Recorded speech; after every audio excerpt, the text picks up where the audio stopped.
appels du secrétaire général, par exemple, qui insiste sur un point extrêmement important, c'est que la prévention est le point de départ de tout effort de paix. Les inégalités d'accès, les inégalités d'échange, que ce soit l'alimentation, la santé, en termes d'emploi ou de propriété, conduisent à des conflits. Et nous devons tout faire pour que chacun dans nos pays puisse participer de manière complète à la vie politique, économique, sociale et culturelle. Et dans ce cadre, sur le plan international, les menaces, les persécutions et les actes de violence qui ciblent notamment les femmes, notamment celles et ceux qui sont là pour défendre les droits humains, eh bien, doivent être aussi résolument combattus. Les jeunes aussi doivent avoir une perspective de développement et des perspectives de prospérité. J'ai parlé des inégalités, j'ai parlé de la promotion de la paix. Il y a évidemment aussi un rôle central des institutions multilatérales pour la protection des civils. Tous les conflits armés sont différents, mais tous ont pour dénominateur commun l'aggravation des inégalités et la souffrance des populations civiles. Et là aussi, donc, les institutions multilatérales fortes sont essentielles, avec le respect du droit international humanitaire, qui est une priorité absolue pour la Suisse, un respect qui est au cœur aussi de l'engagement de la Suisse au Conseil de sécurité. C'est l'occasion dans cette discussion, dans ce débat, de rappeler que la protection des civils dans les conflits armés, ce n'est pas une option.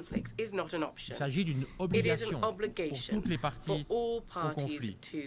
Durant l'année écoulée, j'ai eu l'occasion de me rendre à plusieurs reprises dans des pays marqués par des conflits, notamment au Mozambique, notamment en République démocratique du Congo, notamment aussi en Colombie. Et ces contacts avec les populations affectées par les conflits rappellent à quel point le travail sur les causes profondes d'un conflit est essentiel pour garantir une paix durable.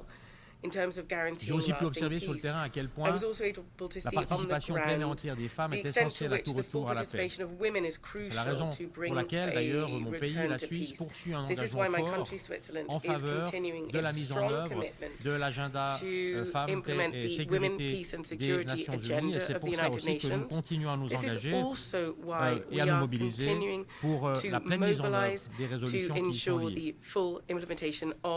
Lors des conflits armés, le manque de biens et de services essentiels pour la population civile shortage of essential goods and services for civilians cost many more lives than the direct impact of hostilities does.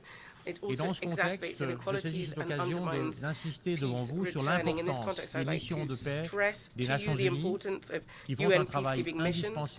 They carry out essential work for the worst affected populations. Je crois, dans ce cadre aussi, que tous les acteurs humanitaires doivent aussi être protégés et soutenus. Il y a les missions de l'ONU sur le terrain, il y a également les autres acteurs qui s'engagent. Et dans ce contexte, eh bien, l'engagement du CICR doit être également fortement défendu. La multiplication des crises confronte cette organisation à une recrudescence inédite, inquiétante des besoins. Et en tant que dépositaire des conventions de Genève, en tant que siège du CICR, la Suisse s'engage avec détermination pour cet impératif humanitaire. Headquarters of the ICRC, and so Switzerland is resolutely committed to this humanitarian work. The work of the ICRC is J'ai cité crucial quelques éléments, Excellences, Mesdames et Messieurs, et on voit bien que les défis sont immenses. I have cited a few examples, and we see that there are numerous huge challenges. We need to see where are our common interests, not certainly in global disorder that some people are trying to promote to their gain, but rather in a renewed global order that guarantees stability, trust, and shared objectives. C'est pour cela, précisément, que nous devons prendre position. We need to take a stance. C'est pour cela, précisément, que nous devons nous engager à faire vivre cette collaboration internationale. L'Organisation des Nations Unies ne vient pas de nulle part. Elle incarne l'espoir institutionnalisé d'un monde meilleur. C'est un projet idéaliste, probablement, né à une autre époque de guerre, de brutalité, de désespoir, qui repose sur la conviction que coopérer sur le plan international est indispensable, qui repose sur la conviction que le monde ne sera meilleur que si toutes et tous nous nous engageons à assumer nos responsabilités, et qui repose sur la conviction que, à la fin, that ultimately what unites nations and what unites people is much, much stronger than that which separates them. This should make us optimistic in a period where there's a lot of pessimism. But this should encourage us not only to strengthen but also step up our work together at the global level. With this General Assembly, we have a unique opportunity, a rare opportunity to come together to display trust and together to prepare for the Summit of the Future in 2024, to strengthen cooperation on key matters, to address any shortcomings in global governance, and to reaffirm existing commitments. This is in particular the case for the 2030 agenda. It is very interesting to be able to participate in the discussions yesterday. And the SDG summit that did indeed take place yesterday should give us an opportunity to breathe new life into this agenda, because it is nothing less than our shared roadmap for a better future for us all. Let us show responsibility and solidarity to build a fairer, more egalitarian world for not us so much, but for those who are going to come after us, for future generations. And we must say this is a responsibility that we have to shoulder. It can't be delegated. This is our responsibility. Thank you. En nombre de la Asamblea, on behalf of the Assembly, I wish to thank the President of the Swiss Confederation for the statement just made, and I request protocol to escort His Excellency. The Assembly will now hear an address by Her Excellency Natasha Musar, President of the Republic of Slovenia. I ask protocol to escort Her Excellency. En nombre de la Asamblea General, tengo el honor de dar la bienvenida on behalf of the General Assembly, I have the honor to welcome Her Excellency Natasha Musar, President of the Republic of Slovenia, and I invite her to address this Assembly. Ladies and gentlemen, Your Excellencies, Mr. President, let me first congratulate you on your election as the President of the 78th session of the General Assembly. It is truly a great honor to address you for the first time as the President of Slovenia. You lead this institution in the most challenging of times such as have not been seen since the establishment of the United Nations. I will return to this point again later. We live in a world in which various actors, including private companies and individuals, affect international relations at all levels and across sovereign boundaries. It is a world that has changed demographically and technologically. It is a world in which human dignity is still not guaranteed for all and is increasingly challenged for the most marginalized and vulnerable people. It is a world with a set of normative commitments, including legally binding treaties, which are not being implemented. It is a world where there are many wars, deadly conflicts, aggressions against states, and the suffering of many civilians who fear for their lives or are affected by the socio-economic destruction caused by conflicts. It is a world that has not universally recognized the seriousness of the climate change unfolding before our eyes. It is a world that lacks global solidarity for the implementation of the development goals that we all have committed to. It is a world that needs the United Nations with a reformed, representative Security Council that will be able to respond to all of the mentioned challenges effectively and in an adequate and fair manner. We should tackle these challenges as one. If we continue to prioritize national interests, private interests, or just some particularistic interests of individual actors and leave the resolution of global problems on the sidelines, we will extinguish ourselves as a civilization. In this context, I would like to briefly touch upon 4 issues that call for the attention of all of us and which require that we all adopt and implement appropriate measures. Climate change, Security Council reform, the pitfalls of the digital age, and of course, gender equality. On climate change, it may sound like a cliché to say that we need to abandon the business as usual mentality, but it is not a cliché. Business as usual is not working. It is failing us all. Climate change is the greatest challenge of our time. The catastrophic floods that hit Slovenia in August are just one more event among the many, many events around the world that prove the point. I trust that we will be able to overcome the consequences of the floods. But think of countries that have less capacity to do so. Think of small, island developing states, for example. They are frequent victims of catastrophic natural disasters, but the recovery costs are disproportionately high. Everyone should invest in an environmentally sustainable world, but I want to be clear, not everyone equally. Global solidarity is a matter of climate justice. Intergovernmental solidarity, with richer states contributing more than the poorer ones, and with the richest private companies also contributing their fair share, must be guided by the understanding that climate change is a result of human activities, past and present. Therefore, I am pleased to announce that Slovenia plans to increase its contribution to the Global Climate Fund by 50%. Addressing the growing financing gap between the needs of developing countries and available financial resources is essential for the implementation of Agenda 2030. However, I am very concerned that the current geopolitical polarization is hindering collaborative climate action. I only wish that in such circumstances, scientists were listened to more. According to the IPCC, simply keeping our promises would already be a step in the right direction. Sustainable development must become our joint and purposeful goal and principle guiding everyone's behavior. We must integrate climate action as well as the related question of water and food security into conflict prevention, conflict resolution, and sustainable peace building. Slovenia continues to be actively involved in ensuring climate and environmental justice, including the right to a clean and healthy environment, and in securing equitable access to safe drinking water and sanitation for all. During the UN 2023 Water Conference, I emphasized, water is life, water is existence, water is peace.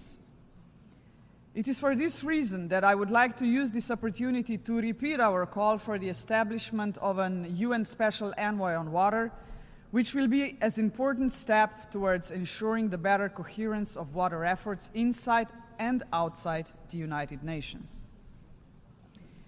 Mr. President, on the 6th of June 2023, Slovenia was elected to serve as a non-permanent member of the UN Security Council for the period 2024-2025. I would like to use this opportunity to thank you all for your confidence in electing my country to serve on the Council. It is with great honor, profound humility, and a sense of shared responsibility that we assume this task. Our term will be carried out in response to numerous conversations and exchanges we had with member states during our campaign. With regards to the Security Council, I cannot avoid the discussions on its reform, which have been going on for decades. I truly hope that we will soon see the light at the end of the tunnel. Slovenia has always been among the member states claiming that a change in the composition of permanent and non-permanent membership is long overdue. The current distribution of seats in the Security Council is neither fair nor representative. Furthermore, Slovenia belongs to the majority of member states that are deeply concerned about the unlimited use of the veto power, which is causing us to lose faith in the Security Council. It also results in the Security Council failing to act when action is required. In Europe, we view Ukraine as a case in point. Even some permanent member states have suggested that the P5 should refrain from using the veto, at least in the case of mass atrocities. We are all seeing this most valid suggestion ignored. In this regard, we commend Liechtenstein's recently introduced veto initiative as an important invitation to the P5 to reflect thoroughly on the situation before resorting to a veto.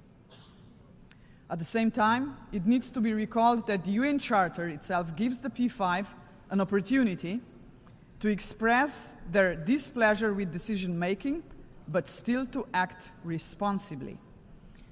They may not like a draft resolution, but they can choose to abstain and let the UN pursue without interruption its main goal, to maintain peace and security for all, not for merely a few, and certainly not just for one. Excellencies, by losing trust, we attack the very foundations of organized society of our international community. I am afraid that in our digital age, part of the problem of losing trust lies with the science and technology. Inventions are meant to advance humanity. Social media were not invented to disconnect us, but too often they do exactly that. Artificial intelligence can be useful, but it can also be dangerous. In this regard, I applaud to Secretary General's resolve to form a high-level advisory body on artificial intelligence.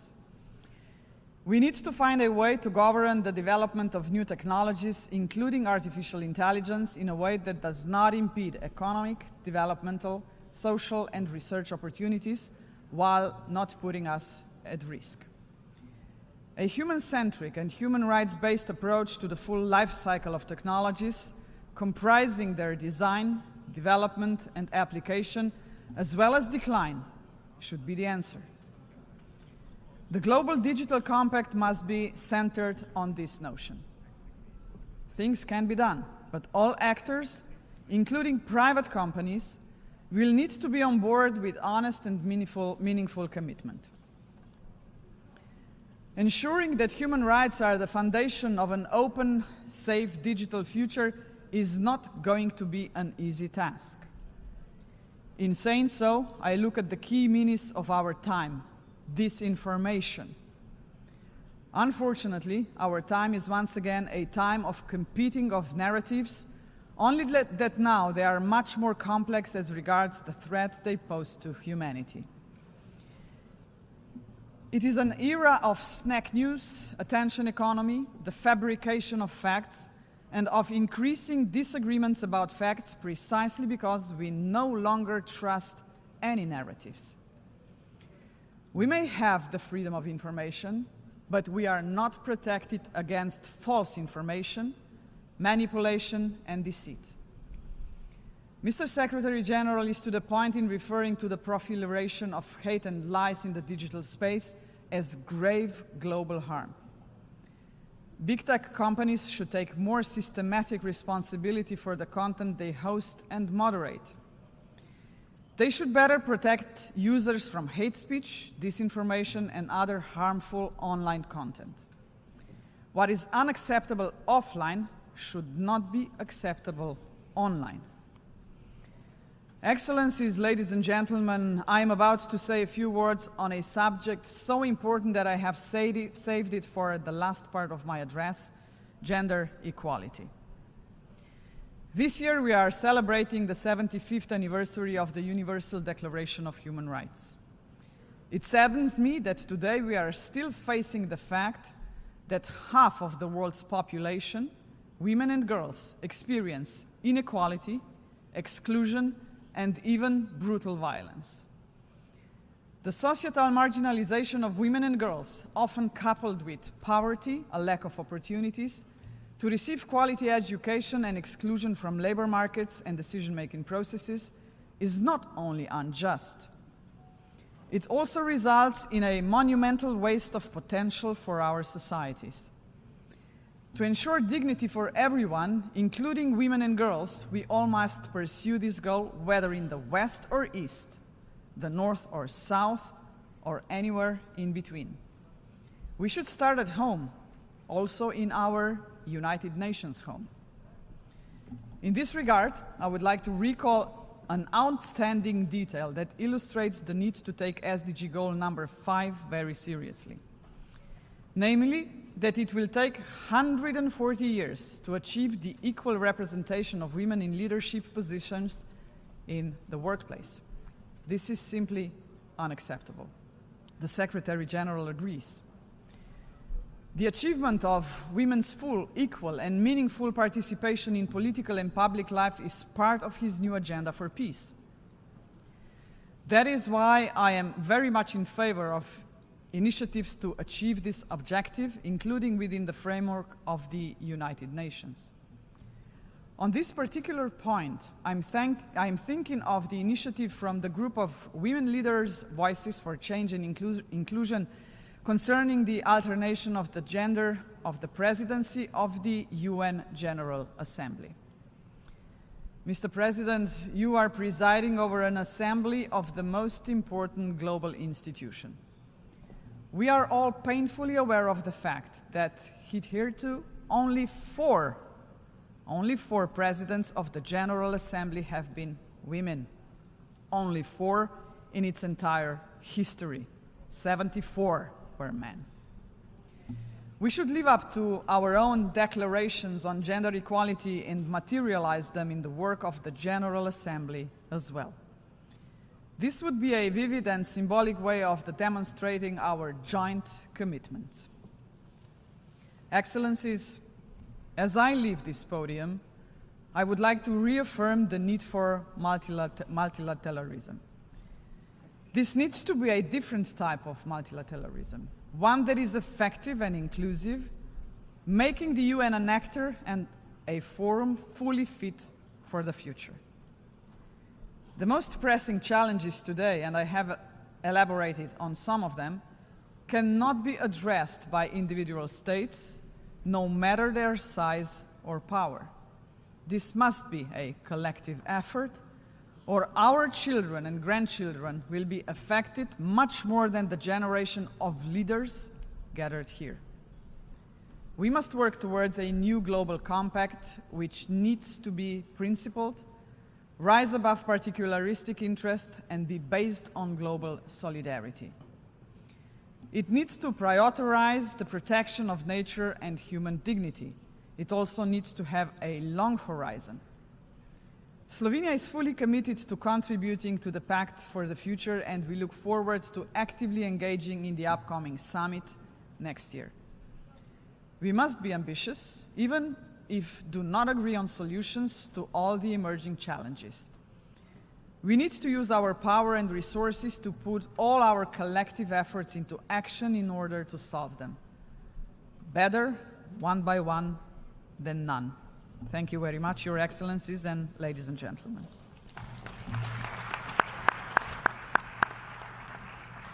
On behalf of the General Assembly, I thank the President of the Republic of Slovenia for the statement that she has made, and I would ask a protocol to escort Her Excellency. The Assembly will now hear a statement by His Excellency Shavkat Mirziyoyev, President of the Republic of Uzbekistan. I request protocol to escort His Excellency. On behalf of the General Assembly, I have the honor to welcome His Excellency Shavkat Mirziyoyev.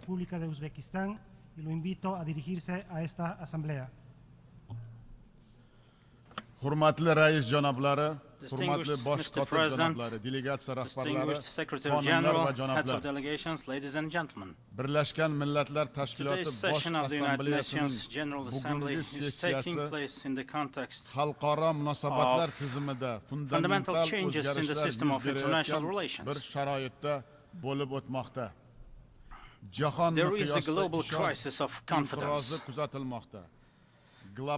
Problems in the functioning of global security institutions and deviation from international law are increasing. All this is causing a huge increase in tension. The geopolitical contradictions are creating new obstacles to the free flow of trade, investment, and innovation. Yangi to'siqlar vujudga kelmoqda.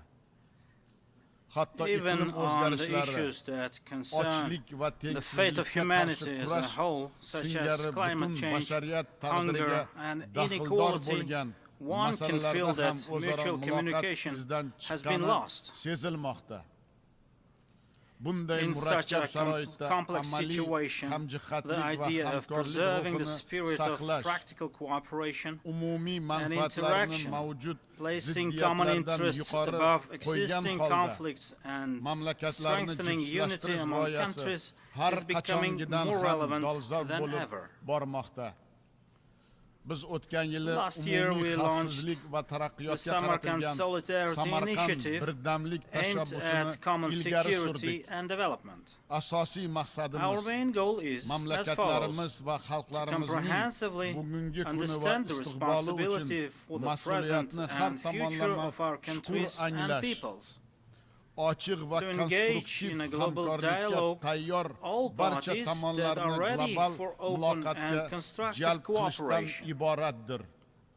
I am confident that holding a summit of the future next year at the initiative of the UN Secretary General will serve to address the current challenges of international and regional development, increase the influence and effectiveness of our organization. Dear participants of the Assembly, we remain committed to continuing our policy of creating new Uzbekistan, which is a low-governed, secular, democratic and social state. Our country is boldly pursuing the path of fundamental reforms and strengthening the principles of democracy and justice based on the noble idea of in the name of human values and interests. In April this year, for the first time in the history of Uzbekistan, a nationwide referendum was held on the renewed constitution, which defines the priorities of national development. More than 90% of the voters in the referendum supported this truly popular constitution. This has ensured that our reforms have become indeed irreversible. In our basic law, we have reaffirmed our commitment to the principles of equality of all citizens, human rights, freedom of speech and conscience, regardless of nationality, language, or religion.